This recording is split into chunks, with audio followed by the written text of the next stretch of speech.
오늘 함께 하나님의 말씀 요한복음 8장 말씀을 갖고 품어 안으면 이해됩니다 라는 말씀으로 함께 하나님의 은혜를 나누기 원합니다. 우리는 지금 그리스도의 삶이라는 이 주제를 갖고 저번 주부터 하나님의 말씀을 나누고 있습니다. 그리스도인이란 삶을 어떻게 살아가야 하는가에 대해서 알기 위해서 우리가 계속 하나님의 말씀을 배우고 공부하고 있는데요.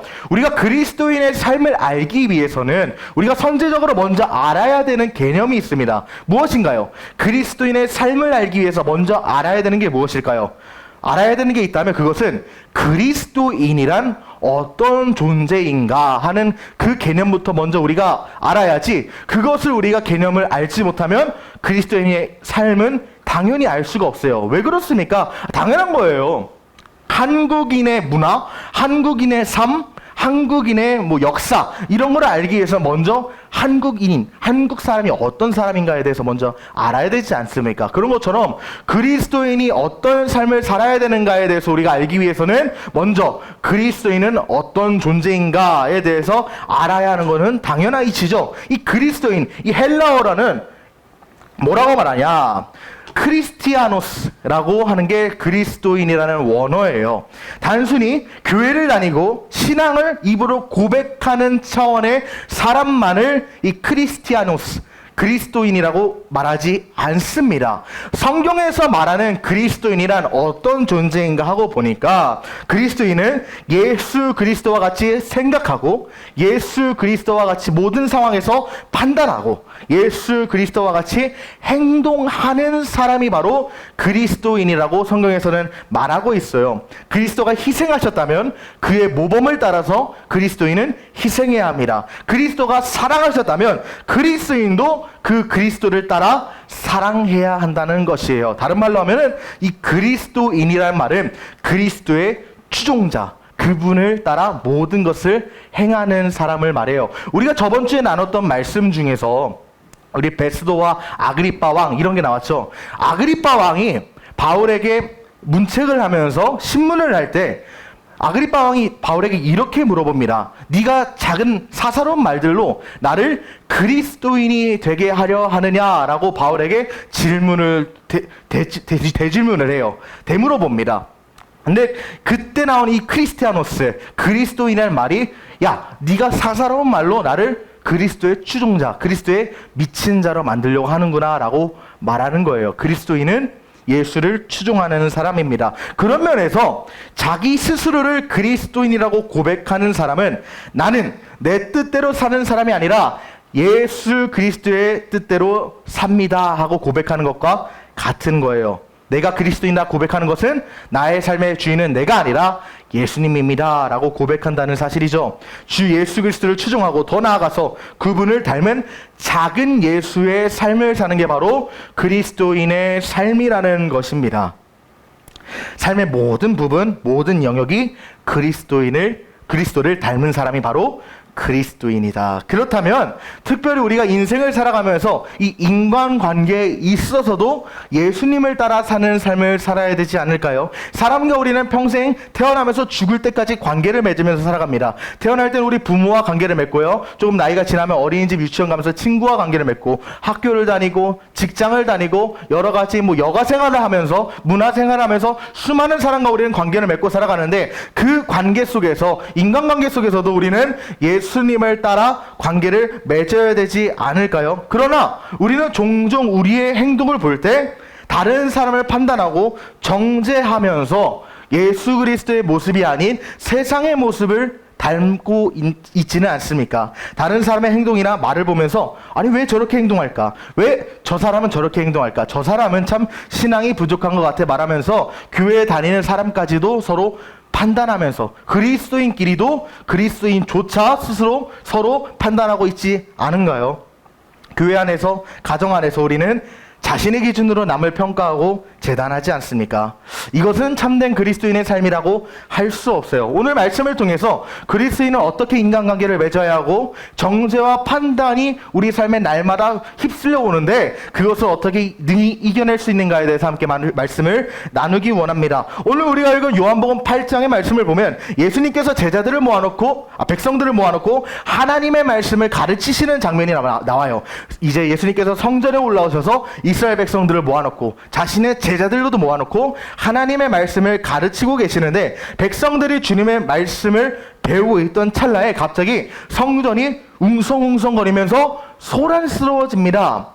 왜 소란스러워졌느냐 하고 요한복음 8장 2절에서 4절 말씀 보니까 아침에 다시 성전으로 돌아오시니 백성들이 다 나오는지라 백성들이 말씀을 배우러 왔어요. 그들을 가르치시더니 이제 백성들이 말씀을 배우고 있는 그 찰나에 서기관들과 바리새인들이 음행 중에 잡힌 사람, 오늘날로 말하면 바람피다 걸린 여자를 데리고 옵니다. 근데 얼마나 극적인 상황이냐면요, 이 사람이 옛날에 바람 폈습니다 하고 데리고 온 게 아니라 다른 남자랑 잠자리를 갖고 있는 그 현장을 적발해서 옷도 제대로 여미지 못한 그 여자를 데리고 온 거예요. 성전으로. 그리고 이렇게 말합니다. 예수께 말하되 선생이여, 이 여자가 간음하다가 현장에서 잡혔습니다. 그래서 우리가 데려왔습니다. 백성들이 말씀을 배우고 있는데 서기관들과 바리새인들이 음행 중 잡힌 여자를 데려와 그녀를 정죄하면서 어찌 처리할지 물어보는 장면인 것이죠. 교회에서 신앙생활 할 때 사실 이러한 장면들이 많이 일어납니다. 왜 그렇습니까? 우리는 하나님의 말씀을 배우고 그 말씀 안에서 신앙이 자라나는 쯤에 어떤 일을 맞이하느냐? 사탄 마귀가 남을 정죄하고 판단한 일을 만들어요. 내가 믿음 성장하고 있습니까? 내가 하나님 말씀 안에서 자라나고 있어요? 그때 반드시 사탄 마귀는 남을 정죄할 수 있는 환경을 나에게 조성합니다. 오늘 성전에 나온 상황도 동일한 거예요. 이스라엘 백성들은 예수님을 통해서 말씀을 배우고 있었습니다. 그 말씀을 배워서 믿음이 자라나고 있던 찰나에 마귀가 남을 정죄할 상황을 이스라엘 백성들에게 던진 거예요. 우리 상황도 동일하다는 것이죠. 우리는 주변에서 우리 형제, 자매를 향해 판단하는 목소리를 듣게 됩니다. 언제? 믿음이 성장하는 때에 그것을 듣게 됩니다. 근데 더 무서운 사실이 있어요. 5절을 보니까 모세는 율법에 이러한 여자를 돌로 치라 명하였거니와 선생은 어떻게 말하겠나이까. 이 정죄를 하고 판단을 하는데 세상의 기준 아니면 또한 나의 감정, 나의 윤리, 나의 도덕성으로 판단하는 게 아니라 하나님의 말씀을 갖고 와가지고 사람을 정죄한다는 거예요. 오늘 바리새인과 서기관들은 정확히 하나님의 말씀에 어떠하다라는 걸 갖고 와가지고 판단하고 정죄하는 모습을 보고 있습니다. 정확히는 신명기 22장 22절에 어떻게 나오냐? 음행한 여자는 돌로 쳐 죽이라고 신명기 22장에 나와요. 그 말씀을 그대로 갖고 와가지고 이 여자를 정죄하는 모습이에요. 사탄 마귀는 교회에서 서로를 정죄할 때 어떻게 정죄하느냐? 때로는 나의 감정으로 정죄하기도 하고 나의 판단으로 정죄하기도 하지만 대부분은 거룩하다 하는 기준, 신앙의 기준, 하나님 말씀의 기준에 의거하여 정죄하는 모습을 볼 수 있다는 거예요. 예를 들어서 어떤가요? 야, 저 사람은 교회 다니면서 기도도 안 하냐? 야, 저 사람은 예수 믿는다면서 헌금도 이거밖에 안 내. 야, 쟤는 예수 믿는다면서 11조 생활도 하지 않고 쟤는 예수 믿는다면서 찬양 시간에 박수도 제대로 치지 않네. 이런 우리가 언뜻 들어보면 그럴듯한 거룩한 기준으로 포장을 해서 남을 정죄하게 만든다는 것입니다. 그래서 오늘도 율법에 이러한 여자를 돌로 치라 말했습니다. 이 사람은 말씀 어겼어요 라고 정죄하는 거예요. 교회에서는 저 사람 돈이 없어, 저 사람 뭐 경력이 떨어져, 이런 걸로 정죄하지 않는다는 겁니다. 하나님 말씀에 의거해서 정죄하는데 그때 우리가 정신 차리지 않으면 우리는 휘둘려 버립니다. 말려버립니다. 처음에는 그 비판과 정죄를 듣지 않으려고 하지만 하나님의 말씀에 기준돼서 막 정죄를 하니까 야, 그런가 보다. 야, 그래, 쟤는 교회 다닌다면서 왜 저렇게 신앙생활 하는 거야? 왜 저렇게 사는 거야? 야, 쟤 예수 믿는 사람 맞아? 이러고 남의 신앙생활을 함부로 판단하기 시작한다는 것이죠. 부정적인 생각과 판단이 가슴에 심겨지기 시작한다는 것입니다. 그렇다면 이러한 비판과 정죄가 우리 귀에 들려오고 우리의 가슴에 새겨지는 그 순간에서 우리는 어떻게 행동해야 합니까? 이때 우리 구주 예수님께서는 다음과 같이 말씀하십니다. 모세는 율법에 이러한 여자를 돌로 치라 천하가 명하였거니와 선생님은 어떻게 말하시겠습니까? 하고 바리새인과 서기관들이 물어보니까 예수님께서 어떻게 대답하시냐? 그들이 이렇게 말하면 고발할 조건을 얻고자 하여 예수를 시험함이었는데 예수님께서 몸을 굽히사 손가락으로 땅에 글을 쓰셨다 이렇게 나와요. 바리새인과 서기관들이 예수님께 어떻게 행동하겠습니까? 물어보는데 예수님은 그들의 질문, 그들의 그런 퀘스천에 대답하지 않고 딴 행동을 하시는 모습을 볼 수 있습니다. 그들의 말에 대답하지 않고 땅에 무엇인가 쓰기 시작하시는데 이러한 예수님의 행동을 통하여 예수님의 태도를 통하여 우리가 한 가지 배울 수 있는 사실이 있습니다. 그것이 무엇이냐? 부정적인 대화, 부정적인 상황, 부정적인 어떤 교류에는 끼지도 말라는 거예요. 남을 정죄하는 상황, 남을 저주하는 상황, 이간질하는 상황이 내 앞에 펼쳐진다면 그것에 들어가지 말고 그 상황을 벗어나라는 겁니다. 예수님은 이 여인을 정죄하는 상황 가운데 그 정죄 가운데를 들어가지 않고 여인을 정죄하지 않고 그 상황을 벗어나셨어요. 왜 그럴까요?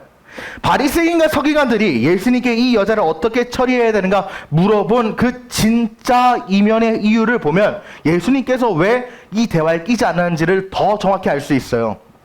그들이 진짜 예수님께 이 여인을 어떻게 처리해야 되는가 지혜를 얻기 위하여 조언을 듣기 위하여 물어봤을까요? 아니요. 그들은 예수님께 조언을 얻을 생각도 없었고 지혜를 구할 생각도 없었습니다. 그들은 해법을 구하기 위해 예수님께 물어본 것이 아니에요. 6절은 말하죠. 그들이 이렇게 말하면 고발할 조건을 얻고자 하여 예수를 시험함이었다. 이 대화는 일종의 딜레마였다는 사실을 우리는 알 수 있다는 것입니다. 어떻게 대답하든 그 대화에 동조하는 순간에 예수님은 공경에 빠질 수밖에 없는 대답을 하도록 유도한 거였어요. 만약에 예수님께서 구약의 율법, 신명기에 하나님께서 말씀하신 대로 여자를 정죄하고 돌로 쳐 죽여라 이렇게 말씀하셨다면 예수님께서는 구약의 율법에 대해서는 흠이 없으시죠. 그런데 반대로 로마의 법에는 흠이 있는 분이 되십니다. 왜 그러냐?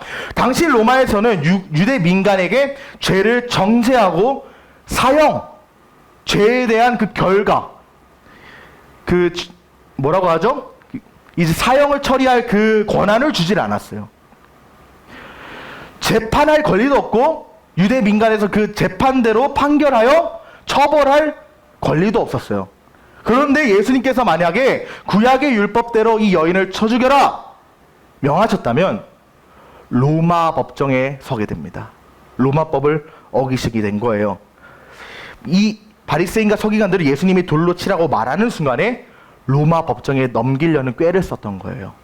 반대로 예수님께서 모세 율법이 아니라 여인을 그냥 용서해줘라, 풀어줘라 이렇게 말씀하셨다면 예수님의 권위는 실추되겠죠. 왜 그렇습니까? 예수님은 하나님의 메시아, 하나님이 보내신 선지자, 하나님의 아들이라는 정체성으로 이 땅에 오셨는데 그분이 하나님이 친히 신명기에 말씀하신 그 말씀을 어긴다면 선지자로서 메시아로서 권위가 생길까요? 아니요. 누구도 믿지 않겠죠. 우리가 보통 이단과 이단이 아닌 것을 판단할 때 보는 기준이 하나님 말씀에 어긋나냐 어긋나지 않냐잖아요. 예수님도 동일했던 거예요.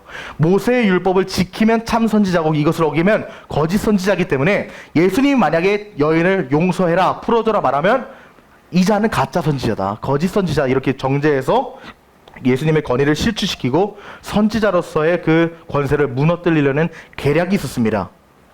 무엇을 대답하든 그 대화에 동조하는 순간에 주님은 공경에 빠질 수밖에 없는 딜레마의 대화였다는 것이죠. 그런데 예수님은 그들의 관계를 아시고 어떠한 말도 하지 않고 글을 쓰셨습니다.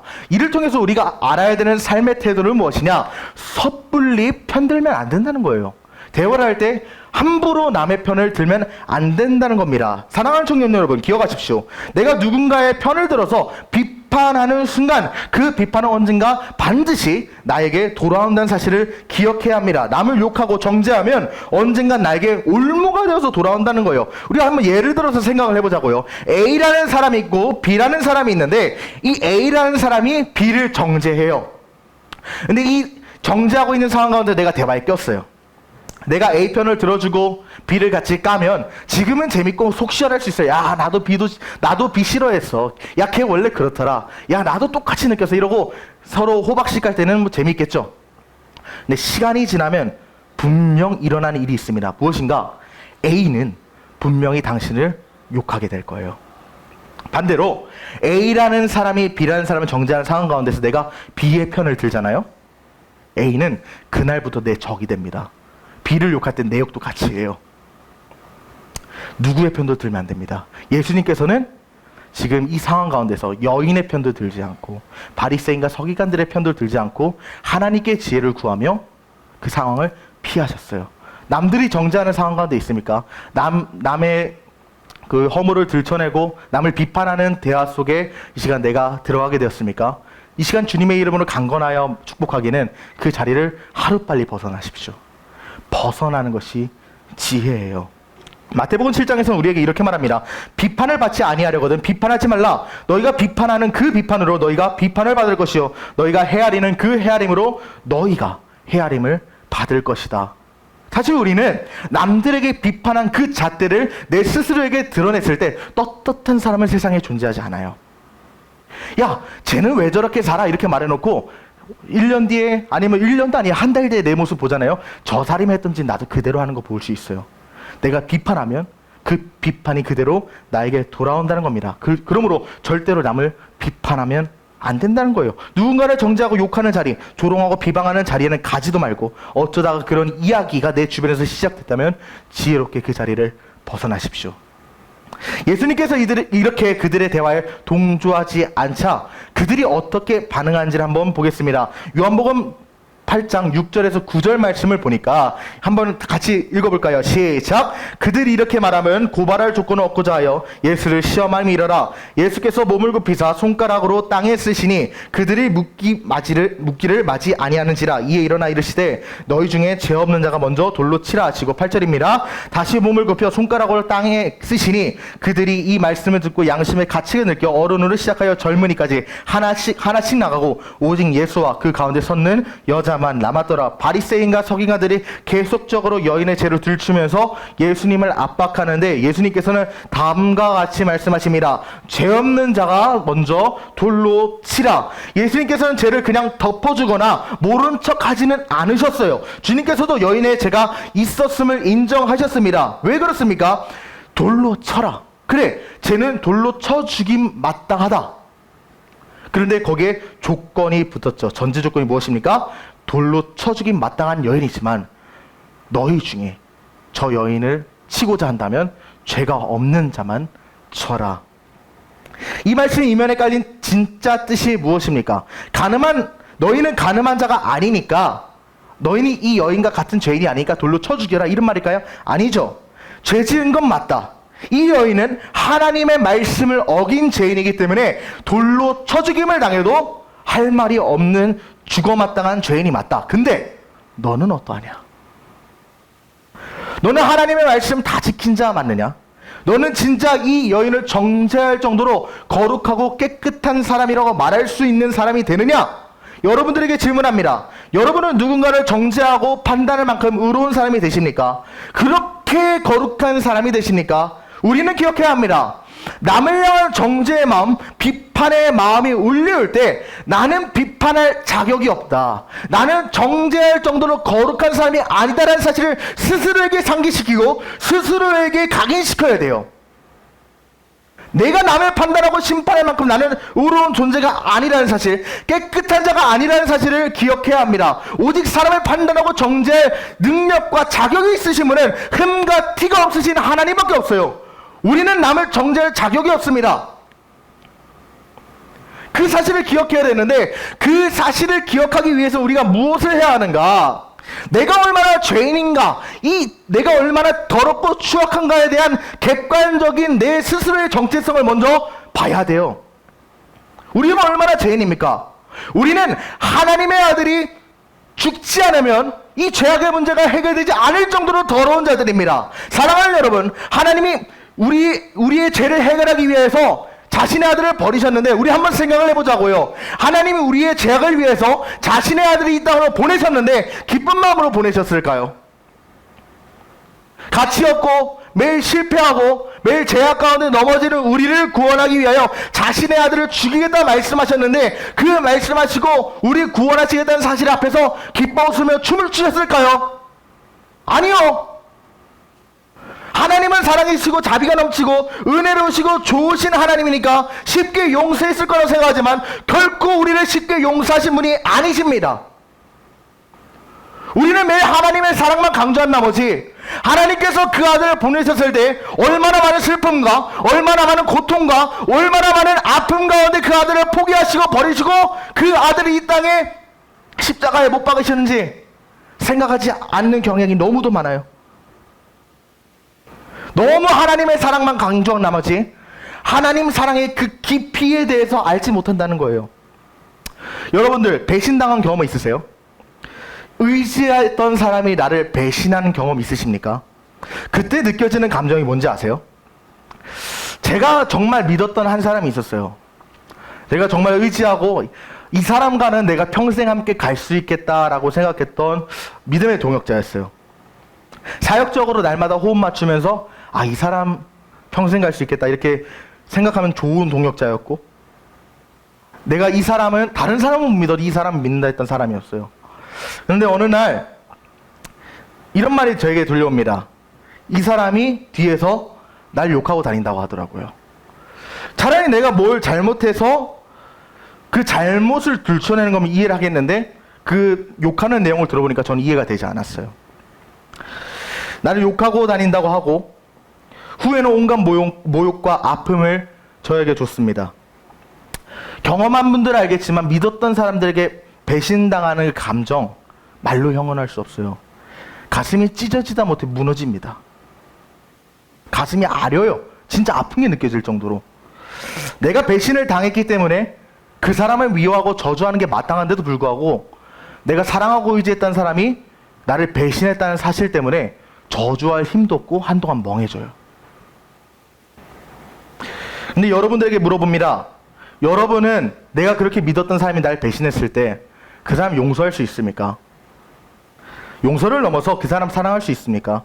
나를 배신한 사람이 모든 것을 닳고 나에게 돌아왔을 때 다시 용서를 구하며 울고 있는데 여러분은 그 사람과 함께 울 수 있습니까?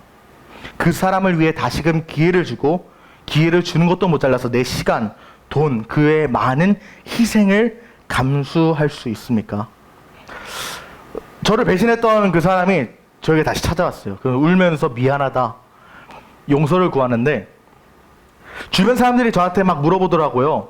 야, 너를 뒤에서 그렇게 욕하고 배신했던 사람을 너 어떻게 할 거야? 근데 제가 그때 해줄 수 있는 말이 하나밖에 없었어요. 그래, 저 사람 배신한 거 나도 열받고 화가 나고 속상해. 근데 내가 하나님 앞에서 하나님을 배신하고 하나님 뜻을 거스른 게 너무 커서 저 사람께 아무것도 아닌 것 같아. 하나님이 날 용서하셨기 때문에 내가 저 사람 너무 믿지만 용서하지 않을 수가 없다. 이렇게 말을 했습니다. 이게 하나님의 사랑 아닐까요? 하나님께서 창세기에 다음과 같이 말씀하셨습니다.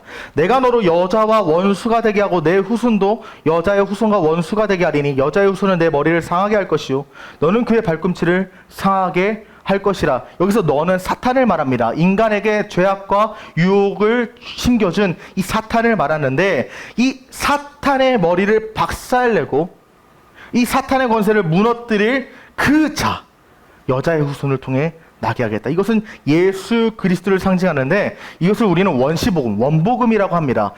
인류 역사상 처음으로 계시된 그리스도의 복음이 이 창세기 3장 15절의 말씀입니다. 그리스도를 보내주겠다고 약속하신 하나님의 첫 번째 언약인데 사람이 죄악의 포로가 되자 하나님은 자신에게 배신했던 이 원수된 인간들을 용서하고 구원하기 위해 여자의 후손을 이 땅에 보낸다고 말씀하셨어요. 자신의 유일한 아들 예수 그리스도를 이 땅에 보내겠다는 첫 번째 예언을 하셨는데 예수 그리스도가 우리를 구원하실 거라고 이렇게 말씀하신 그 순간에 하나님의 마음이 어땠을까요? 야, 그래, 너네 넘어졌으니까 내가 내 아들 보내서 너네 구원해 줄게. 기쁜 마음이었을까요? 아까 말했지만 전혀 그렇지 않다는 거예요. 아담과 하와가 하나님을 배신하고 하나님 앞에서 죄악의 사슬에 걸려서 하나님을 배반했을 때 하나님은 자기 아들을 버리기까지 이 인간들을 구원하기로 작정하셨습니다. 그런데 창세기에서 하나님께서 내 아들을 보내주겠다고 약속하신 그 순간부터 십자가에 달리는 그 순간까지 하나님의 마음은 무너져 내렸다는 거예요. 마치 어떤 마음과 동일한가? 아브라함이 자신의 아들 이삭을 바치기 위해 모리아산 아래에서 정상까지 올라가는 그 발걸음과 동일합니다. 역사 속에서 아담과 하와가 배신하고 예수님이 십자가에 못 박히기 그 순간까지 하나님은 자신의 아들을 짊어지고 제물로 바치기 위해 올라가는 아비의 심정으로 역사의 시간편에 들어오셨어요. 그리스도가 강림하셔서 십자가에 달리는 그날이 하루하루 다가올 때까지 아버지의 마음은 내 아들이 찢어지고 뼈가 으스러지며 피를 물같이 흘리는 그날을 바라보면서 날마다 눈물을 흘리고 애곡하고 통곡하셨다는 거예요. 하나님의 가슴은 무너져 내렸습니다. 자신의 가장 귀한 독생자를 내어주기까지 그분의 마음은 무너졌어요. 그래서 우리가 우리 작정기로 때 나눴던 말씀 3장 16절, 하나님이 세상을 이처럼 사랑하사 독생자를 주셨으니 이는 그를 믿는 자마다 멸망치 않고 영생을 얻게 하려 하심이라. 이 말씀에서 십자가에서 예수님이 달려 돌아가시면서 하나님을 향해 외치셨을 때 엘리 엘리 라마 사막다니 이렇게 외친 게 나의 하나님 나의 하나님 어찌 나를 버리셨습니까? 더 직설적으로 말하면 아버지 나를 어떻게 버리셨습니까? 울부짖으며 절규하는 아들, 그 아들의 절규를 애써 외면하며 아들의 고통당한 것을 애써 부정하며 아들을 버린 아버지의 심정, 이처럼 사랑하셨다. 예수님께서 엘리 엘리 라막 사막다니 이렇게 나의 하나님 어찌 나를 버리셨습니까 외쳤을 때 성경에 나오는 표현을 빌리면 하늘의 해와 달이 그 즉시 어두워졌다고 말해요. 개길식이 일어났는데 이것은 무엇을 상징하느냐? 하나님이 자기 아들을 죽는 것을 참아 볼 수 없어서 눈을 돌이키셨다는 걸 의미해요. 하나님이 한 번도 이 세상을 향해서 시선이 떨어진 적이 없었는데 그 순간만큼은 하나님이 이 세상을 향한 시선을 돌리셨습니다. 왜? 자기의 하나뿐인 독생자 죽는 것을 애써 볼 수 없어서 시선을 돌리셨어요. 그럼에도 불구하고 성부와 성자 이 두 분이 한 분이시기 때문에 하나님의 눈이 돌려졌음에도 불구하고 이 성자 예수님의 고통이 성부 하나님께 그대로 전달됐습니다. 성자의 고통이 성부에게 그대로 전이 되면서 가슴을 함께 찢고 계셨어요. 하나님이 세상을 이처럼 사랑하신다는 말의 의미, 바로 이런 의미라는 거예요. 나를 배신하는 원수를 위하여 내 아들을 죽기까지 내버려둔 내 아들을 버린 그 사랑, 이처럼 사랑하셨다는 겁니다. 인간을 구원하기 위해, 나를 구원하기 위해, 여러분을 구원하기 위해 하나님은 고통을 택하셨습니다. 그 가운데 우리가 기억해야 되는 사실이 있습니다. 우리의 삶이 과연 하나님의 아들을 버릴 만큼 가치 있어서 사랑받을 만해서 하나님의 아들이 죽으셨는가? 그게 아니라는 삶, 아니라는 거예요. 우리 삶 가치도 없습니다. 능력도 없습니다. 아름다운 선, 정의 절대로 존재하지 않습니다. 구원받을 만한 삶이 아닙니다. 오히려 우리 삶에는 구원받지 못할 이유만 넘치는 삶이에요. 그런 삶에 하나님이 자신의 아들을 버렸다는 거예요. 우리가 구원받을 만해서 구원받는 것이 아니라 하나님 앞에서 날마다 죄인임에도 불구하고 우리의 죄악을 들추고 정죄하기 전에 먼저 사랑으로 품으셨다는 겁니다. 우리를 심판하고 정죄하는 것이 아니라 먼저 찾아서서 우리의 연약한 삶을 안으셨습니다. 이러한 은혜를 받은 우리가 어떻게 살아야 합니까? 동일하게 살아야죠. 하나님은 우리를 이해하고 품으신 게 아니라는 사실이에요. 그래, 너 죄인이지? 그래, 너 죄인이지만 야 거룩하게 살아봐. 야, 너 죄인이지? 야, 그래도 좀 깨끗하게 살아봐. 야, 내가 좀 이해가 되게 좀 멀쩡하게 좀 살아봐라. 그럼 내가 품어줄게. 이렇게 말씀한 게 아니라, 그래, 너는 내 기준에 미달하고 너는 거룩하지 않고 너는 더럽지만 이해가 되지 않는 너지만 내가 너에게 먼저 찾아가겠다. 히브리서 2장에서는 이것을 더 노골적으로 어떻게 말씀하는지 아십니까? 예수 그리스도가 육신을 입고 이 땅에 오신 하나님이시기 때문에 우리의 연약함에 대해서 동정 못하시는 분이 아니다라고 말을 했어요. 이것은 무엇을 상징하느냐? 하나님이신 그분께서는 너희 아프지? 말로만 공감하시는 분이 아니라 하나님이 이 땅에 친히 찾아오셔서 우리의 아픔을 동일하게 느끼셨다는 거예요. 어떻게 하나님의 배고픔을 느낄 수 있습니까? 어떻게 하나님의 병들고 굶주림을 느낄 수 있습니까? 어떻게 하나님의 춥고 더움을 느낄 수 있습니까? 어떻게 하나님이 가난함을 느낄 수 있습니까? 그런데 예수 그리스도가 육신을 입고 이 땅에 오셔서 우리와 동일한 아픔과 고통을 동일하게 느끼셨기 때문에 우리가 아플 때 그래 나도 아파봤다 아들아 안다. 우리가 가난할 때 그래 아들아 나도 가난하게 살았기 때문에 너의 가난함의 아픔을 안다. 우리가 헐벗고 굶주렸을 때 그래 아들아 나도 굶주려봤지. 너의 아픔 내가 다 알아. 나도 사람이었거든. 그분은 하나님이신 예수 그리스도는 우리를 찾아오시고 품어 안으신 뒤에 우리의 삶을 이해하신 분이라는 거예요. 공감을 넘어서 우리의 삶과 하나가 되셨다. 내가 이해되지 않습니까? 저 사람 내가 이해돼야지 품겠다 생각하고 계십니까? 그러지 마십시오. 하나님은 우리 스스로가 이해되지 않을 때 먼저 품으셨어요. 내가 이해되지 않을 때 그럼에도 불구하고 품어준다면 그때 우리는 하나님의 사랑의 영역으로 들어갈 수 있게 된다는 사실을 기억하십시오. 품을 수 없는 사랑, 품어주면 사랑받을 수 없는 나를 사랑하신 것 얼마나 큰 은혜인지 그때 조금은 알게 돼요. 왜 그렇습니까? 아까 제가 예를 들어서 아까 제 이야기를 좀 빌려서 말을 할게요. 저를 배신했던 그 사람 저에게 용서를 구하고 울면서 용서해달라고 말을 했어요. 그때 제가 용서해주고 싶겠습니까? 마음에 제 인간적인 마음도 저 부글부글 끓죠. 근데 그때 하나님께서 용서하고 품어주고 기회를 줘라 마음에 말씀을 하셔서 용서해줬어요. 근데 그때 어떤 은혜가 임했는가? 하나님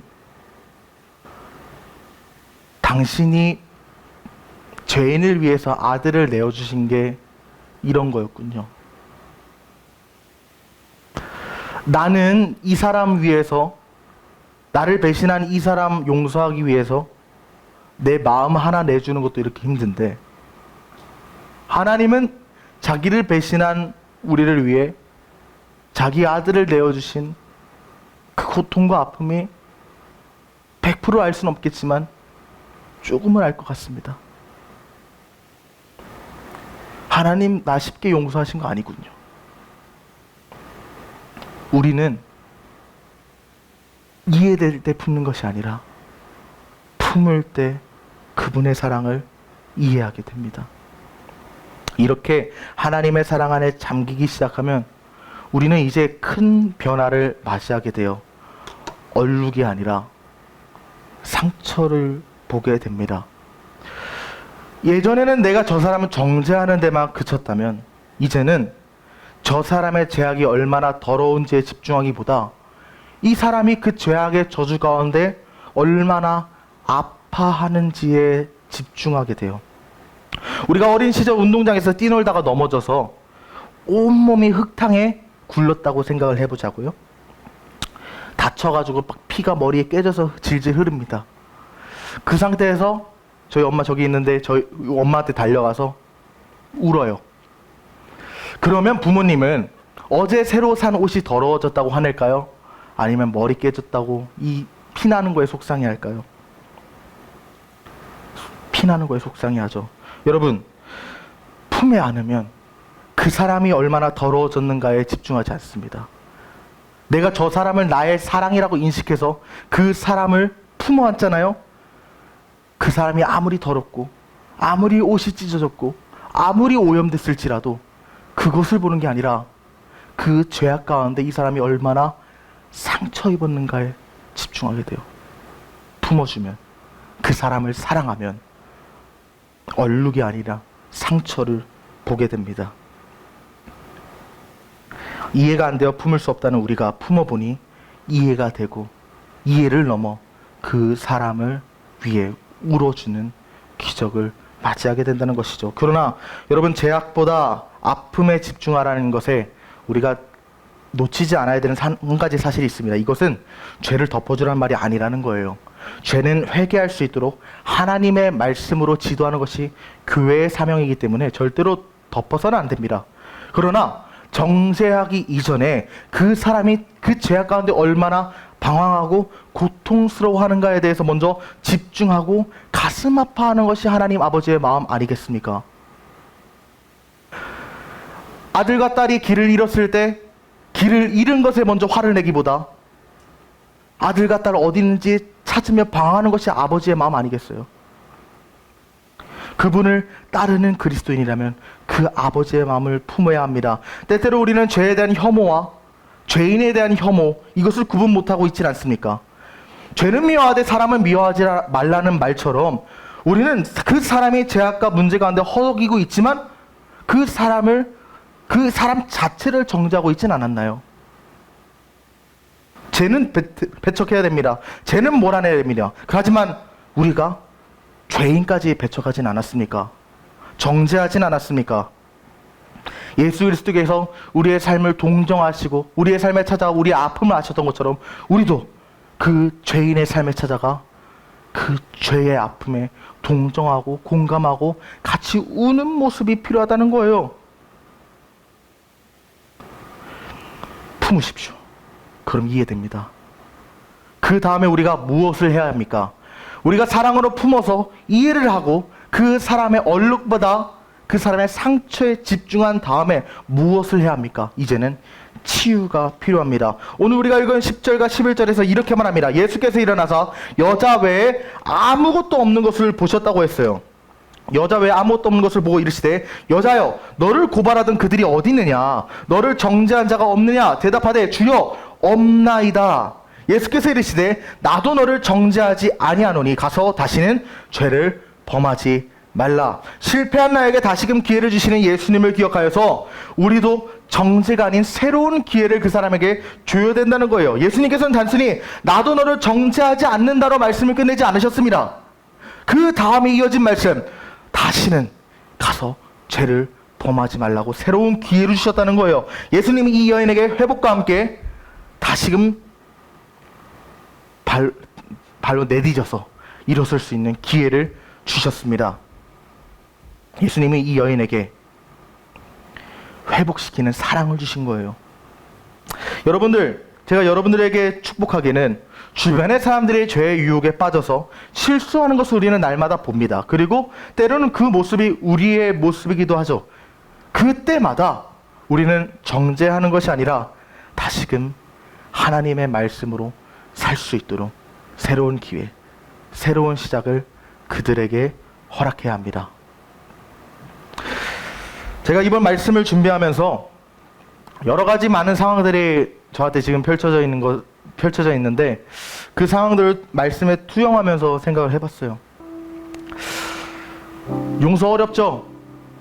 그리고 누가 봐도 정죄할 만한 상황 가운데서 정죄하지 않는 것 힘듭니다. 그런데 생각보다 쉬워요. 내가 하나님께 붙들려 있으면 됩니다.